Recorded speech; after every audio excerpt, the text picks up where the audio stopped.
falsa. A nota em si nem é verdadeira nem é falsa. O que é verdadeiro e o que é falso? É aquele juízo que nós emitimos sobre aquela cópia. Ela é uma cópia.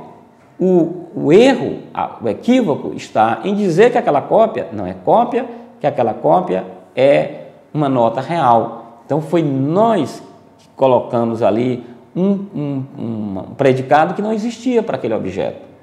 Então, não existe objeto falso nem objeto verdadeiro, assim como não existe argumento verdadeiro nem argumento falso. Nós vamos ver lá no capítulo 2 que o argumento, quando ele é dedutivo, ele nem é verdadeiro nem é falso, ele é válido ou inválido.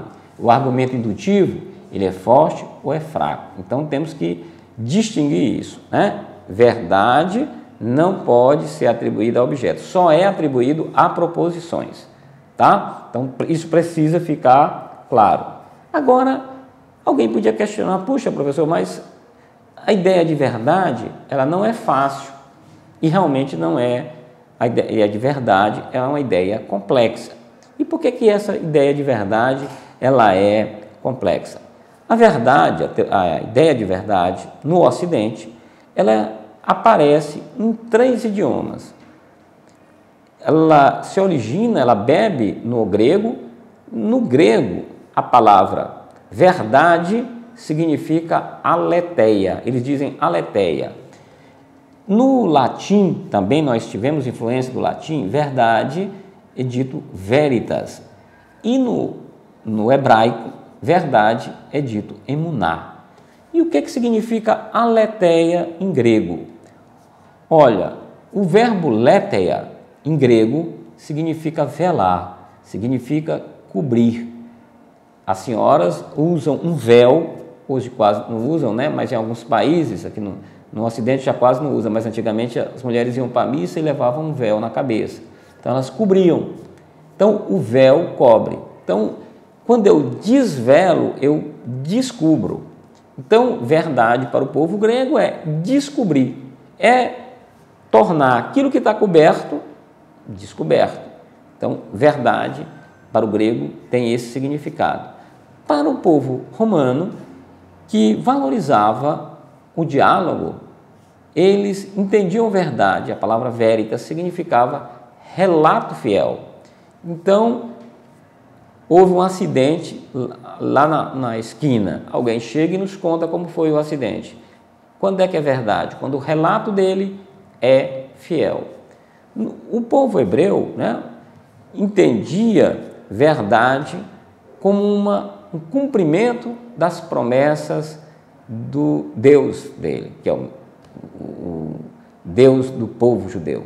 Então, emuná para ele é o cumprimento do que o Deus teria prometido para ele. Então, nós podemos dizer que no nosso idioma ocidental, nos nossos idiomas ocidentais, nós temos influência dessas 3 palavras. E realmente, se nós formos observar, se você for ao médico, o que ele vai fazer? Ele vai descobrir o que você tem, vai relatar como foi que você chegou àquela doença e vai fazer previsões.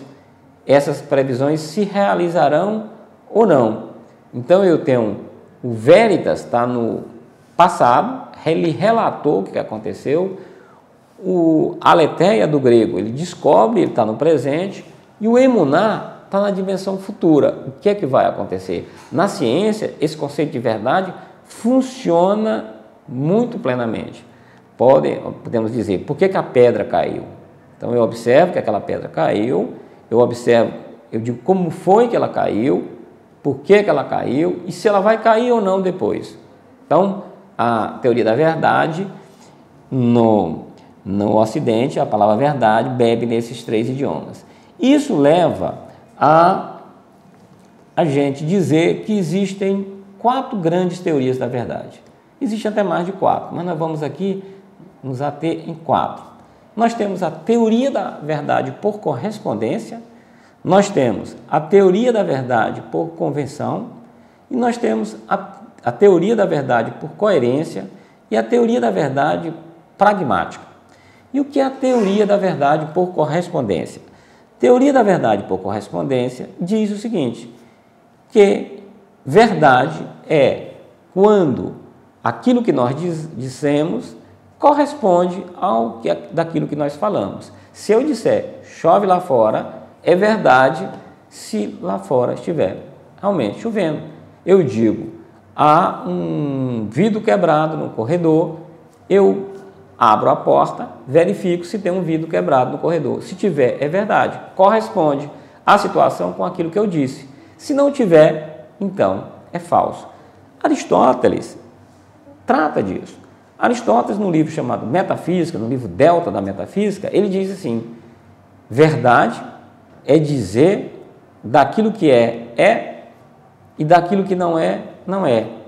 E falso é dizer do que é, não é, e do que não é, é. Parece complicado, mas não é. Vamos tentar entender isso. Verdade é eu dizer que o quadro é branco. O quadro é realmente branco. Então, daquilo que é, eu disse é. O quadro não é verde. É verdade. Por quê? Daquilo que não é, eu disse não é. Ora, se eu disser que o quadro é verde, ele é falso. Por quê? Porque daquilo que ele é, que é branco, eu disse não é, eu disse verde. E eu dizer também que o quadro não é verde. Ou melhor, eu dizer que o quadro é verde. Ora, eu disse daquilo que ele não é, eu disse é. Então, a teoria da correspondência da verdade. Há uma correspondência entre a proposição e o objeto falado. Tá? Bom, eu tenho a teoria da verdade por convenção. Ocorre que nem tudo a gente pode usar a teoria da correspondência. Então, quando é que a gente deve estabelecer a maioridade para uma pessoa? Então, nós estabelecemos uma convenção e dizemos, olha, 18 anos é a idade certa. Poderíamos mudar. Como no Brasil hoje, há um movimento de algumas pessoas defendendo a maioridade penal para 16 anos. O Piauí tem a extensão X, mas a gente pode, por convenção, separá-lo. Então, existe um grupo de teóricos, entre eles Habermas, que defende a teoria da verdade por convenção. Verdade é convencionado por um grupo de pessoas. Claro que a gente também trabalha com a ideia que essa convenção ela não pode ser tão arbitrária. Nós não podemos, através de convenção, dizer que não existe teoria da gravidade, que não existe uma força nos puxando para baixo. Então, é uma teoria convencional. A teoria da correspondência, o grande defensor é Aristóteles, e temos um lógico do século XX, um lógico polonês, que migrou para os Estados Unidos, chamado Alfred Tarski. Bom, então temos teoria da verdade por correspondência, teoria da verdade por convenção, e temos também a teoria da verdade por coerência. Então eu tenho uma proposição, digamos, a globalização é boa para os países em desenvolvimento. Ou poderia ter o contrário, a globalização não é boa para os países em desenvolvimento. Quando é que ela é verdade? Ora, digamos que eu seja um marxista.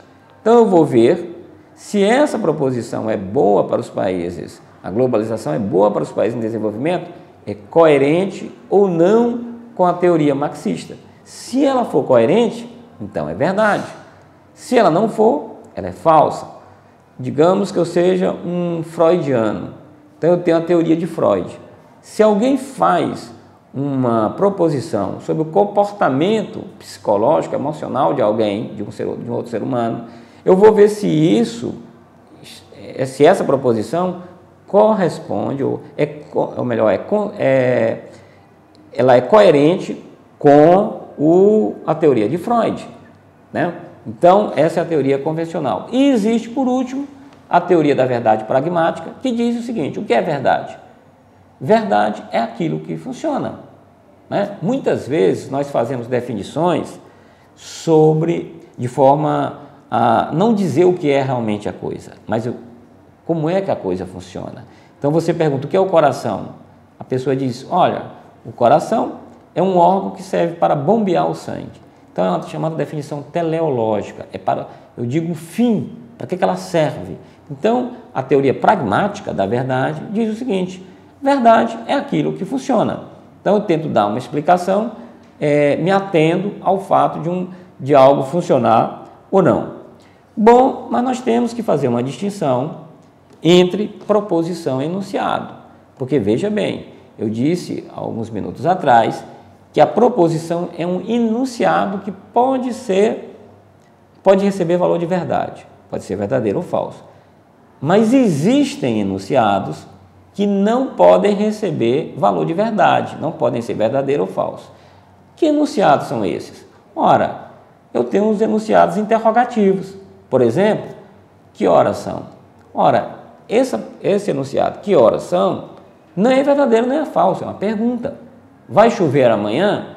Não é uma afirmação, é uma pergunta, nem é verdadeiro nem é falso. Então, os enunciados interrogativos não podem receber valor de verdade. Os enunciados imperativos, ordem, por exemplo, não fume, feche a porta, fale baixo, nem é verdadeiro nem é falso, é uma ordem, você tem que cumprir. Exclamativos, eu posso dizer que uma música é muito bonita, que música bela, para outra pessoa pode não ser, ela tem um senso estético diferente, mas para mim está sendo bonita. Pode ser, às vezes, eu começo a ouvir uma música e não me agrada, não acho bonita. De tanto ouvi-la, depois eu acho aquela música bonita. Então, o que é verdade? Não é verdade nem é falso. Eu gosto, estou exprimindo o meu senso estético sobre ela. As súplicas.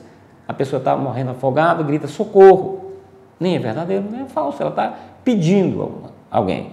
Então, diferença entre enunciado e proposição. Proposição é um tipo de enunciado que se caracteriza por receber valor de verdade, ou seja, pode ser verdadeiro, pode ser falso. E nós temos uma outra diferença entre proposição e sentença. E vocês devem ter cuidado, porque nem todos os livros têm esse devido cuidado de distinguir o que é sentença e o que é proposição. Então, vocês vão encontrar, em alguns momentos, alguém falando sentença, quando você vai ver que, às vezes, não é uma sentença, é a proposição. E o que é que nós entendemos como sentença? Ora, a sentença é o substrato linguístico da proposição. Então, se eu disser, vamos dar um exemplo para clarear isso.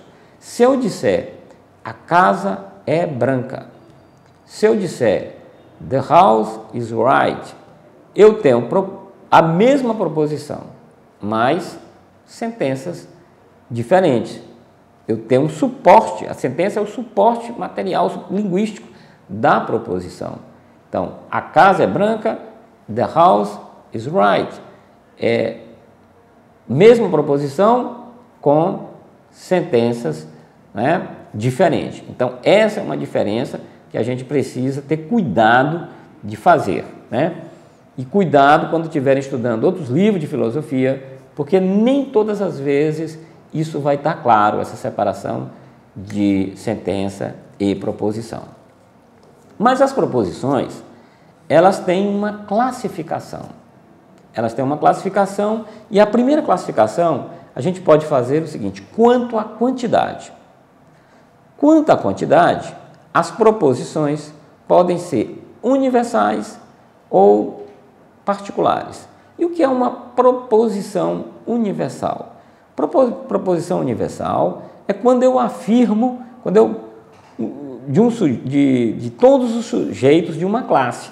Ou seja, eu coloco um predicado, atribuo um predicado a todos os sujeitos de uma classe. Por exemplo, todo teresinense é piauiense. Ora, eu estou atribuindo o predicado piauiense a todos os membros da classe dos teresinenses. Mas eu tenho outro tipo de proposição que diz o seguinte, eu chamo de particulares. Eu só atribuo a alguns membros da classe. Então, se eu disser assim, alguns teresinenses são estudantes universitários, eu estou atribuindo o predicado universitários ou estudantes universitários a apenas uma parte, a pelo menos um dos membros da classe dos teresinenses. Quando eu digo todo teresinense é piauiense, eu estou atribuindo esse predicado piauiense a todos os membros, todos, né?